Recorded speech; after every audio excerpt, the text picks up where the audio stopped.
All right, what's up, guys? Welcome to the AI marketing panel. Thanks for coming out. My name is Erin. I'm with High Rise Agency, and I got some very special guests here today to talk about some AI and some marketing stuff. So yeah, we're gonna drop some gems. So yeah, first up, we got Harrison Baum. Harrison started Daily High Club. What year, Harrison? 2015. 2015, started Daily High Club and built it from the ground up into one of the largest online smoke shops and ended up selling over 1 million bongs. So it's a pretty crazy statistic. Harrison's always been super savvy digitally and definitely been ahead of the curve for a minute. So stoked to have Harrison up here dropping some knowledge. Oh yeah, thanks for having me. Hell yeah. Next up, we got Mandee Bence. So Mandee, I've actually known Mandee for probably longer than anybody on the panel. Actually, Mandee is a insanely talented designer who's been behind some of the biggest brands in the world, essentially. New Era, Vans, the list goes on. She's worked with countless brands, and yeah, so I'm super excited to see what Mandee's been cooking up with AI. Thanks, Erin. And last but not least, we got my brother Jason Blake. Jason is Mandee's partner, a longtime homie. Jason's OG in the streetwear game. He's also worked for some of the largest brands in the world on not only behind the brand with the sales and collaborations and partnerships, but also modeling in front of, literally probably hundreds of brands, I would assume. Thank you for that. And yeah, half of my wardrobe comes from these guys. Broken Promises. They just recently started Smoking Promises, which is the THC version. And yeah, so I'm super stoked to have all of you guys up here. Thanks for coming. Happy to be here. Hell yeah. All right, cool. So yeah, we're just gonna kind of bounce around into a couple different sectors of AI and see what we can uncover today. So I want to kind of just start off a little broad and kind of just start with like when was the moment that you guys were like, holy shit, like this AI is like a real thing? And like, when was that moment, if that's even happened yet, to where you're like, wow, this is like crazy? I think when I really understood it is one time I went into my Instagram settings and you can look at your ad preferences. And so I go in there and there's hundreds, maybe thousands of keywords that my phone has decided that I'm into these things. And some of them are like parenting and cat collars, and I don't have kids and I don't have a cat. And I'm like, where's this coming from? And then realizing that, your phone is listening to you all day, and some of this information is coming from your emails, your texts, things that you've searched. But you can go in there and delete those things, and you can also add other things. And so I started to curate what I wanted to see on my algorithm, which is more things that are going to improve my life, like maybe healthy meals or funny animal videos or something like that. And then I realized that AI is using me more than I'm using it. And so if you want to, take advantage of the tool, you need to start using it more than it uses you. Definitely. What about you, Harrison? Yeah, I'd say Google VO3, which is Google's video generation tool. When I saw that was just like a total game changer. When I saw that it could do audio, because it's like suddenly someone like myself who has like minimal filmmaking experience now has the special effects arsenal of like James Cameron or someone with like $100 million movie budget. So for advertising and social media, it's a total game changer. Jason? One of the moments for me was when we had a viral product being suggested by a meta ad. To me, like, that's just a super eye-opening point because we never marketed that item. That item was just strictly based on learning behavior from customers and clicks, and to me, having an item go viral or a product go viral without even marketing it is a big eye-opening moment that we're doing something right and we're tapped in all the way on AI. Yeah. Yeah, no, totally. Yeah, I think for me was probably also the VO, and just seeing how easily you can create cinematic level video so easily. Like, literally, like recreating Batman scenes, and it looks like the actual Batman, but you're like making him say silly stuff or whatever. Like, so yeah, it's pretty wild. Okay, cool. So yeah, I think first I want to kind of get into like the creative side of AI and how that's kind of affected you guys' businesses and workflows. So actually, I want to start with Mandee. So Mandee, you've been designing forever. Seeing this like crazy transition from like starting however long ago you started on like Photoshop and drawing even or whatever to like now you can just prompt a sentence and you have a full lookbook or whatever. Yeah, absolutely. As a graphic designer, I have kind of a push and pull relationship with AI because I don't believe that you should just take someone else's style or concept or item and try to generate something similar to someone else. I'm not in support of that, but I do use it in my process. For example, if I have a graphic that I made, I could visualize that graphic as a 3D model or as a plushie or something like that. I don't do 3D, so that helps me concept different items off of an idea that I had, or using like generative tools in Adobe Suite to reformat my assets for social media and for my website. What about even like simple things like just like doing mock-ups and like line sheets and like those like more tedious kind of things that would take forever? Is that something you've been able to kind of like leverage with AI, or is that something you guys still kind of just bang out? I mean, for time-saving stuff, it's more like AI captions on my videos. I'm not really using it for line sheets. I'm too close to that work, and I haven't figured out a way to automate it yet. AI is not at that level to me graphically. I can see the difference, but it might eventually get to that point.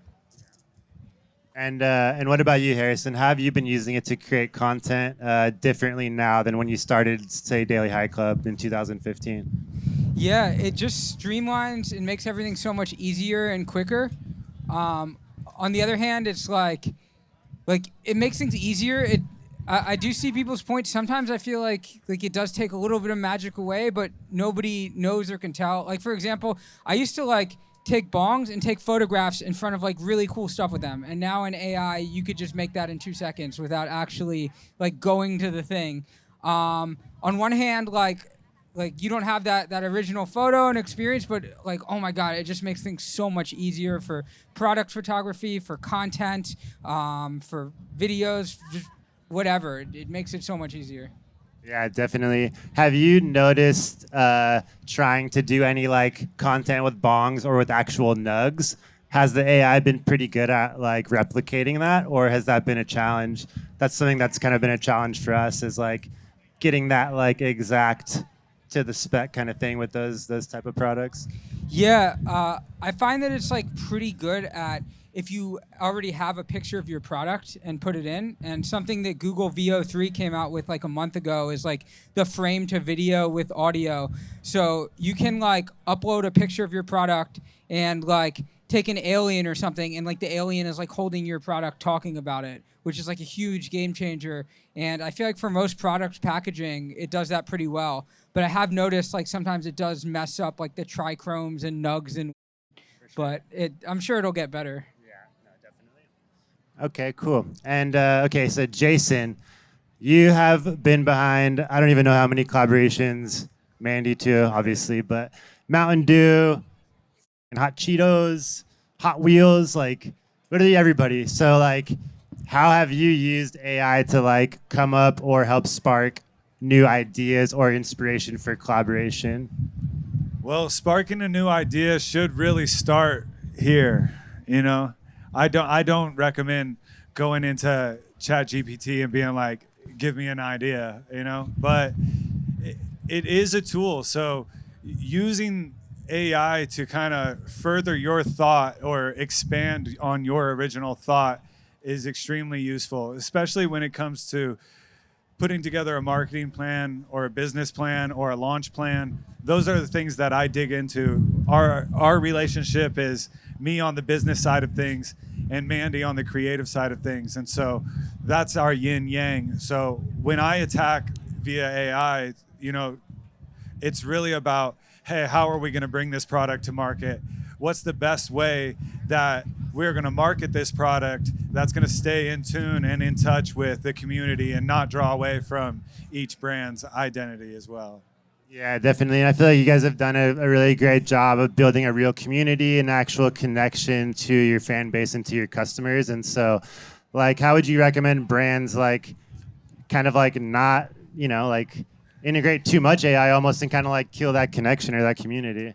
Yeah, for us, since our brand is all about emotions, normalizing being in touch with your emotions, expressing your feelings, and being in touch with your feelings, for us, it leans on AI for more analytical, more data-driven things, and less, involved, because we want to keep that in touch moment with our customer. It's really about that emotional connection with our customer. So, I would say for a lot of brands, finding that emotional attachment for your brand would be very helpful. And using AI, you can dump, your company goals, your brand ethics, the things you like, the things you don't like. You can dump all that into AI, and AI will format it and give you a step-by-step plan on how to execute and build that community, build that connection for your brand if you're lacking, That is something that I was curious about. Have you guys experimented with like making your own GPTs or your own agents with your information that you've fed it or trained it on? We haven't yet, but we're open. But we haven't yet, no. Yeah, for sure. I've been dabbling, and it's pretty interesting, like what you could learn just by feeding it, certain documents and podcasts and articles and stuff like that. I'm using like Perplexity to do coding. Like if I want to implement changes on my website, I'm using Shopify, and then I can just get the code for something hella easy and do it myself. Or Shopify flows. I use a lot. That's all AI too. Yeah. What about you, Harrison? Sorry, what's your question again? So actually, we're gonna switch it up on Harrison a little bit. So, kind of like going into the whole back end side of things versus creative side of things. Harrison built Daily High Club solely off not solely, but a lot of it was SEO and being savvy digitally before everybody else was, kind of thing. So, like looking at AI now, how do you think brands should be using it and applying it to build their brand versus kind of how you were doing it back when you started? Yeah, I mean, there's so many different things you can use it for, from from the very beginning of starting a brand, like mocking up your website. Like, obviously you want the website to be your vision and unique, but if you tell AI to mock something up, it won't necessarily get it right, but it'll give you all the individual pieces that you'll have to make yourself. Like, the website will have okay, this section has where you put customer reviews and testimonials, and this section will have this is where you should put the call to actions because this is where they're most effective. And it's yeah, I'm still writing the call to actions, get your weed box today or whatever, but it's telling me the right place to put those. And just having frameworks of things is just so much easier than starting from scratch. Yeah, for sure. And now that SEO is changing so rapidly, because now a lot of these search results coming out are going to be through ChatGPT or through not just Google. And so how do you think brands should kind of position themselves for that? Yeah, so I still have a lot to learn about it, but my mentality is that SEO is going to be less important than the ChatGPT and generative search optimization. So you're not going to want to appear on Google results anymore. You're going to want to appear in ChatGPT. But in order to do that, I don't think it's you just have to tweak some code on your site. I think you really just need to be providing the best value and information to people so that the GPTs will pick up your website and your brand. It kind of comes back to the same core principles with regular SEO, essentially. Put out good content, stay consistent, put out Yeah. knowledgeable, good information. That's interesting. But even in that sense too, you want to make sure that you have something that's unique and searchable on your website, right? Yeah. That's what you want. You definitely want to build something that will give the customer an answer to why I should buy your product over anybody else's product. Yeah. But starting with AI and using AI for the framework or the baseline is fucking genius. And that's definitely great like place where to I've been at start. with it too, is like just kind of using it to get that initial spark, that initial idea, or maybe a rough outline or rough skeleton that you can then build off of or implement on top of. Okay, cool. So what are some brands that you guys look at for inspiration and that you have seen doing a good job using AI? I think if you can see clearly that a brand is using AI, they're not really using it that well. But Yeah. there's some brands that I know of that are using it.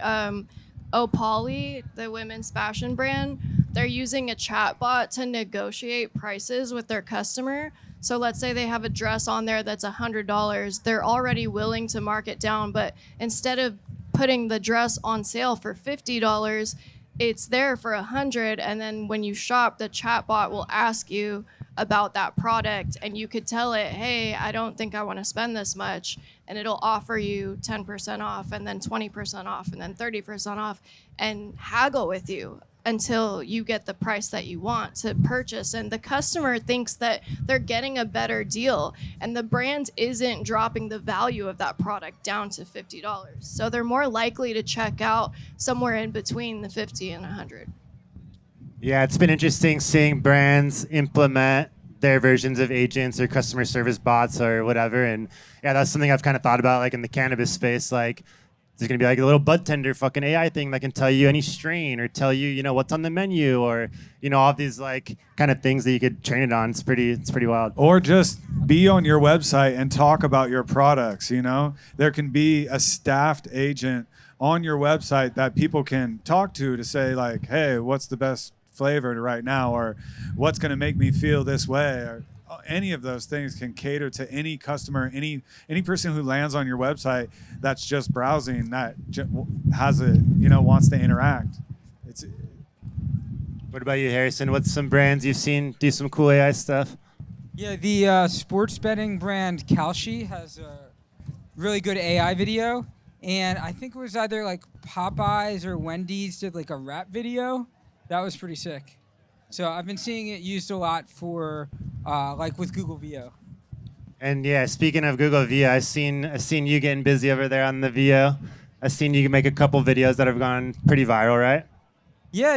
I made one video that was like a cop going to the car and asking like, do you know why I pulled you over? And eventually the cop's like, I pulled you over because you have mids, but like throughout the video, all this like ridiculous shit is happening that like to actually film that myself. And I know this is controversial because like a lot of people would prefer that I do film it myself, but to like get all of the actors to come out and like hire a special effects person to do the special effects, and then like fill a car with smoke and have someone actually let us hotbox their car. And like instead I made that video for $60 in 2 hours. And it got almost 1 million views. So like it really gives people a lot of power that like some teenager in his bedroom could make something amazing with just these tools. For sure.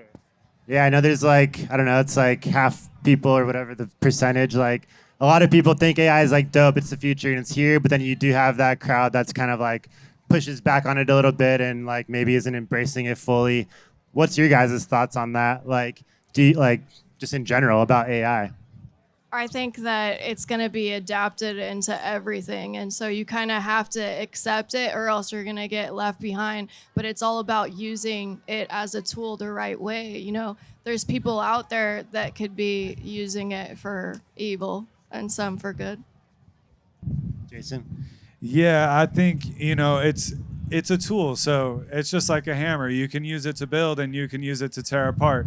There's definitely positives to using it in a way that's going to amplify your business or, create community. But there is a lot of people out there doing bad shit with it. I truly think it's if you're not embracing it and you're not using it on a daily basis, you're going to become the new boomer, which is somebody who's just fucking out of touch and doesn't understand majority of the conversations that are going on around them. And you don't want to be caught being that person in business, especially, but just around your friends too. You know? That's funny that you said that analogy, because somebody kind of described AI to me like a drill and a fucking screwdriver, and it's like, you know, same kind of concept. It's like, yeah, like in my opinion, I think it's not going anywhere. It's here. You need to embrace it, or you're, just like you said, you're gonna get left behind, or you're gonna fall behind. You know, pretty dramatically. What do you think, Harry? Yeah. I mean, I agree. You guys were spot on. I really like that analogy. I actually asked my followers what people won't. 24% said that they won't use it, and that was like surprisingly high to me, that there's so much hatred for it, which I understand. There's legitimate reasons, but I kind of worry that those people are going to be the one. Yeah. Like, I know that when video came out, around 20% of people were opposed to it because, and like we saw how that went.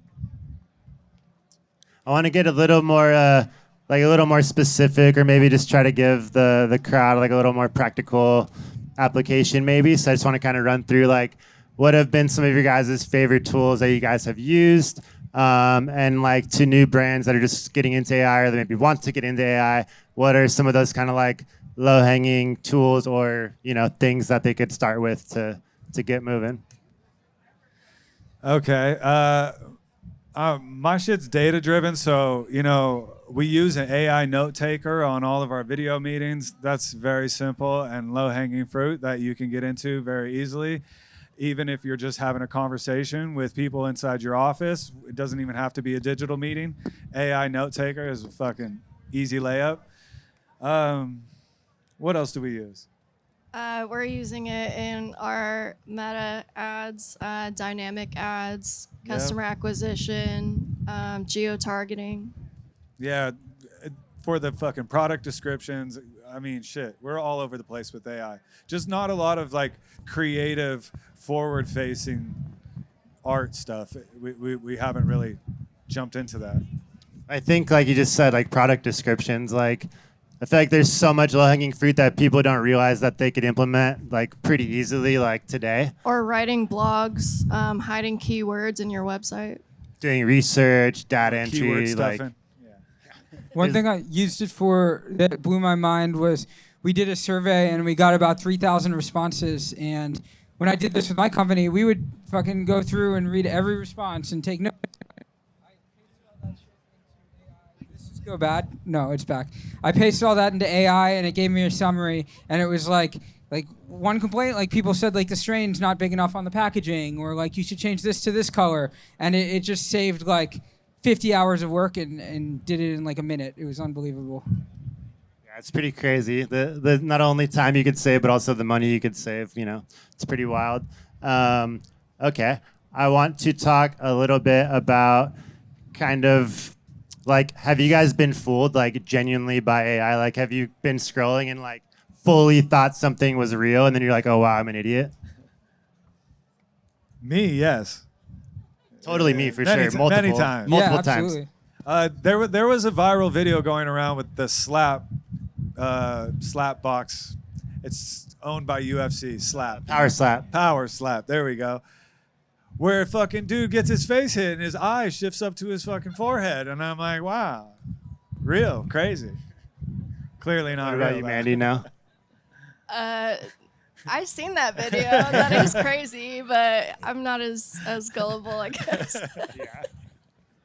I remember, like, I don't know, like 6 months ago or something, like there's this full Joe Rogan podcast, like fake, like had like the same intro, music, everything. And I was like, what are you, like 6 minutes into this video? And then I'm like, this isn't real. Like, wow, like totally got me. Like it's pretty wild.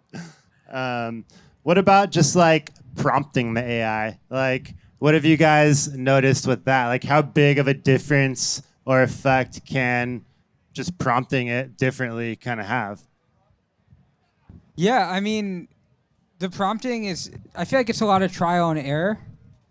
But yeah, I mean, it can have a huge difference. But as someone who loves writing, I love that like it kind of gives a lot of power to writers. And if you can write descriptively, detailed, and creatively, you can really get far with it. If you're creating something in AI, it's like the prompt is the only thing you actually have to do. So you might as well put more work and time and effort into it. And I think same thing, trial and error. I'm getting better at it, but it also helps me be a better communicator in real life. You know, you have to be very specific. And I started out talking to it like a robot, like I'm doing a Google search, and then realizing that you actually have to describe how you want things to feel and what you want the vibe to be. And using that in day-to-day life helps you become a better communicator with your team as well. For sure. Jason? Yeah, exactly. I mean, prompting is important. For me, it's very difficult. I do have a creative mind, but getting my words out sometimes is pretty fucking tough. But again, it makes you a better communicator, especially if you have employees. It cuts away the filler and just gets straight to the point. And I think that's a good quality to have as a business person as well, is just to be able to talk concisely and give orders concisely. Yeah, definitely. Okay. And let's see, I got a couple more questions here, and I think we're going to do a couple of crowd questions, if anybody has any. Yeah, all of our fans, yeah. So like, okay, there's so many updates with AI. It's like, I feel like every day there's like 50 new things you have to learn or keep up with. There's always new shit coming out constantly. Where do you guys pull like what creators or accounts do you guys follow that kind of you pull ideas from? You're like, oh, this dude's always up on it first with the new tech or software or strategy or anything like that. I just see that stuff randomly in my feed, and I'll be like, oh, wow, that's cool. I'm going to try that tool, you know? I don't really follow specifically people that are in AI. Yeah, because I'm not using it so much on the creative level, like more on the business level. I'll see if a company is using a different return portal than us, then I'm like, oh man, what makes it better? Oh, they got a fucking AI function on there that does a bunch of shit.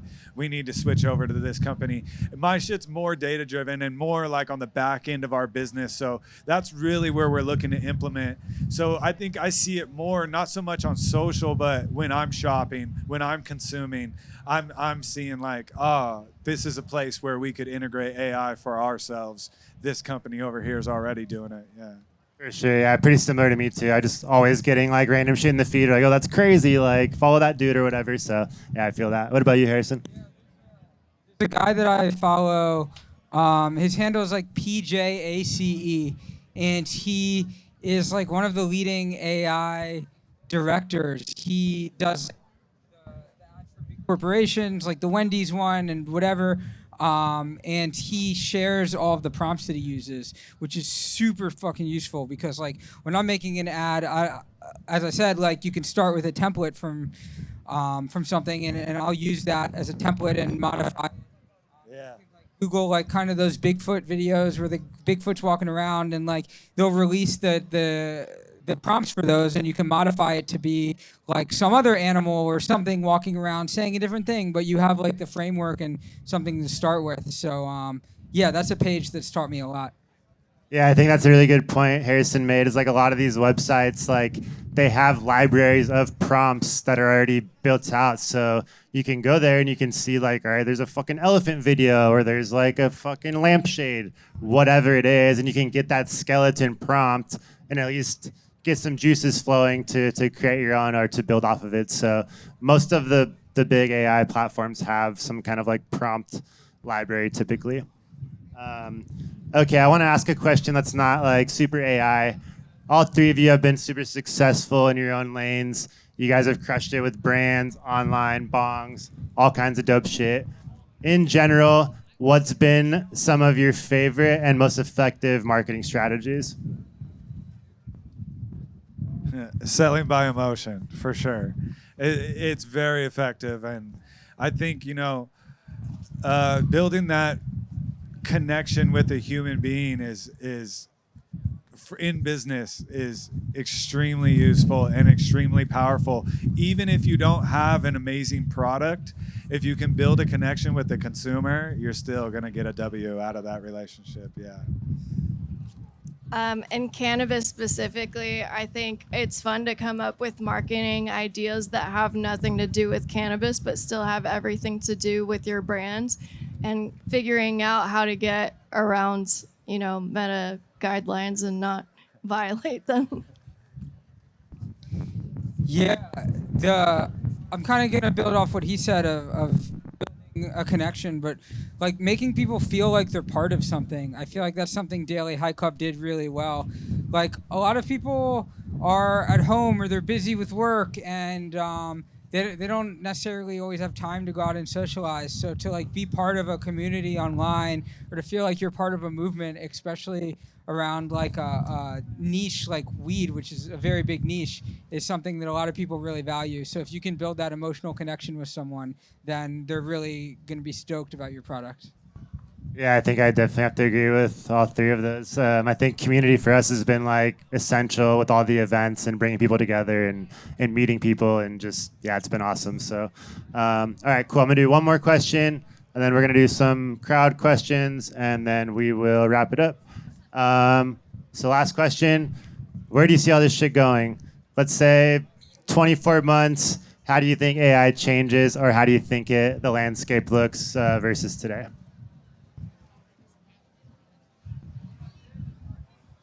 It's obviously going to get better and evolve. And I think that if you're not on the front line of learning on how to implement it, you'll definitely get left behind.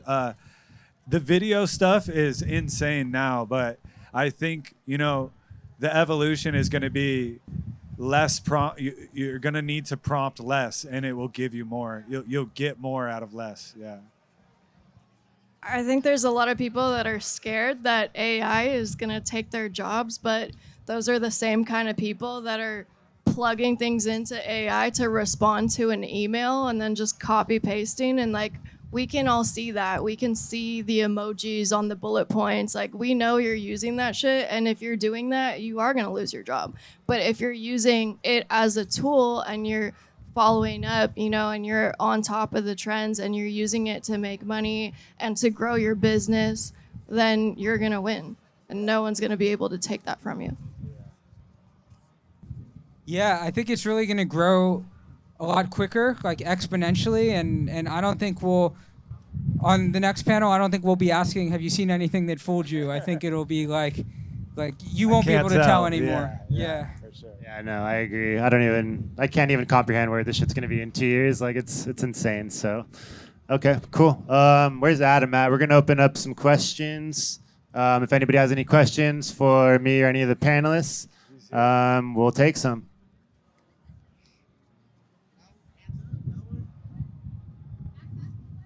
All right, I got one more for you guys. Let's go. This one's just more of a personal, just I'm interested or whatever. So, you guys have had the brand when did you guys start Broken Promises? What year? 2017. 2017, yeah. That's a long time. So like, likewise with me, I've had my brand for a long time, and like, one of the most like important things like I've recognized and realized is like having to adapt and evolve. And like, how have you guys done that? Have you guys done such a good job evolving with your brand and staying true to your audience and your customers over such a long period? I think our brand is unique because the one theme of expressing your emotions, that's never going to go out of trend. So we can adapt to things that come and go. Cars are in, anime is in, whatever it is. We can just apply that to our brand and do it in our way, in a way that, ties back to an emotion, and that makes it Broken Promises. Not only does it make it broken, but it makes it smoking, because that's what we stand for as well. Inside cannabis is really just that emotional connection and expressing your feelings. On the cannabis side, we try to push away from indica, sativa labels and THC percentages, and just try to push the customer towards how do you want to feel. All of the emotions that each strain can make you feel is on the packaging. And so we really just want to give the opportunity for customers to either express their feelings, shop by feelings, or, get in touch with their feelings. That's truly our brand, the brand aspect, and we can apply that brand aspect to many different products. Yeah. Totally. Harrison? Yeah, so the question was how. Just kind of evolving and adapting with your businesses over the years. Yeah, so I did sell the business about 4 years ago, but I do think that a lot of the marketing and like the comedy videos I make are an extension of the same personality that I use to push the brand. So as long as you can be funny and relatable and provide value to people, whether it's with one brand or another, you'll still find success. Hell yeah. All right, cool. I want to wrap it up. I want to kind of let each of the panelists just kind of let everybody know where they could find them, what they got going on. I know you guys got Smoking Promises, a bunch of dope shit cracking. Harrison doing stand-up at all the hottest nightclubs around the country. Shit's falling over.